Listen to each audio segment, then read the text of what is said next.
नमस्कार विद्यार्थियों।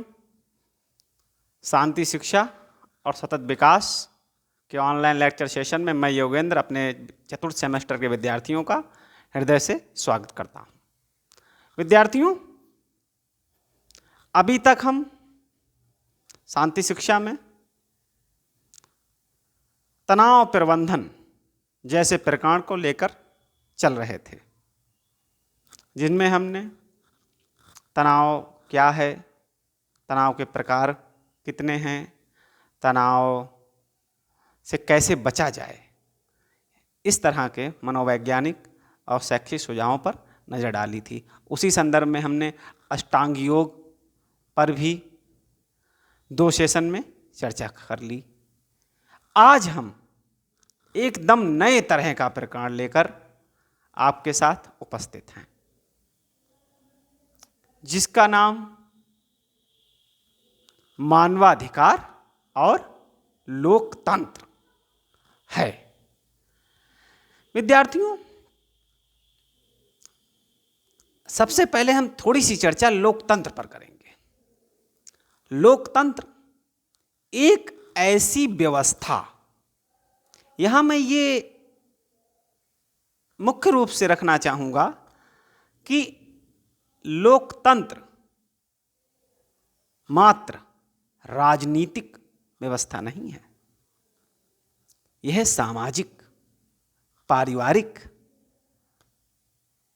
व्यावहारिक शैली है, तरीका है, स्टाइल है।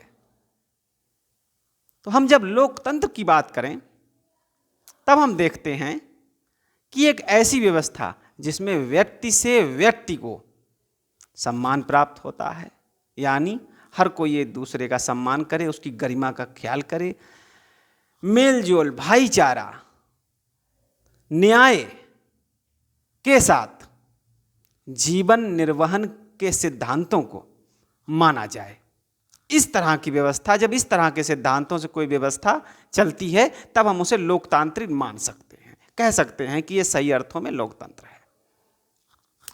तो इसी संदर्भ में कि लोकतंत्र में मानवाधिकार क्या महत्व है, का क्या उद्देश्य होना चाहिए, मानवाधिकार क्यों है, मानवाधिकारों की क्यों जरूरत पड़ी, मानवाधिकार किस तरह से व्यक्ति की, समाज की उन्नति के लिए जरूरी हैं। आपने इससे पहले एक प्रोजेक्ट पर भी कार्य किया है। उसी संदर्भ में अब हमारा कंटेंट ये मिला है, तब हम मानवाधिकारों की एक सार्वभौम घोषणा जो कि संयुक्त राष्ट्र द्वारा होती है और हमारे भारतीय संविधान में भी मौलिक अधिकारों को शुरू में ही स्पष्ट किया गया है। तब कुछ विद्यार्थियों की ये मांग आ रही थी कि सर, सिर्फ वीडियो देखने से सारा कंटेंट समझ में नहीं आता है। मुझे उनका सुझाव अच्छा लगा, बात सही है। और ये ऐसा मैटर है जिसमें मानवाधिकारों की सार्वभौम घोषणा और हमारे भारतीय संविधान से प्राप्त जो मौलिक अधिकार हैं वह भी हमारे कंटेंट में हैं। तब हमने क्या किया है कि ये जो अंतर है कि एक अंतर्राष्ट्रीय घोषणा मानवाधिकारों की और दूसरी हमारे भारतीय संविधान की घोषणा, यानी भारतीय संविधान में प्रदत्त मौलिक अधिकार की जो तुलना जैसी आपके पाठ्य वस्तु में दी गई है, हमने उसका पीडीएफ बना के आपके साथ शेयर किया है।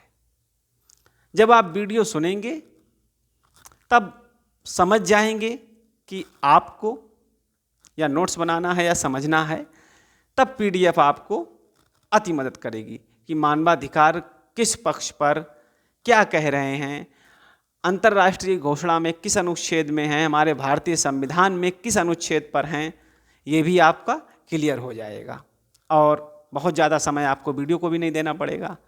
तब आप लोग संलग्न पीडीएफ का अध्ययन करें नोट्स बनाएं और इसमें भी कुछ मॉडिफिकेशन हो सकता हो तो अपने सुझाव से हमें ज़रूर अवगत कराएं। धन्यवाद विद्यार्थी।